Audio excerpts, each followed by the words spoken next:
Hello everybody, welcome back. Today as well we have got you another video, and in this video I'll show you how you can transfer Toncoin from Bybit to Tonkeeper wallet. But before that, please do make sure to like our video, subscribe our channel, and yes, without any further delay, let's get started. So to do so, first of all, go ahead, open up your particular Tonkeeper app of yours. Once you're over here, simply go ahead, tap on this option of receive. Then your receiving address for Tonkeeper wallet will appear. Tap on copy, and then you're gonna go back. Now go ahead, open up your particular Bybit app. We're gonna cross this out and we're gonna go back. Now you have to make sure that you have done some funding in it.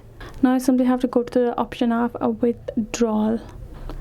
Now you have to simply go ahead and set up your wallet or account and add in funds to start through. Once you have done that, you will be able to add in the address, which one we just copied from Tonkeeper.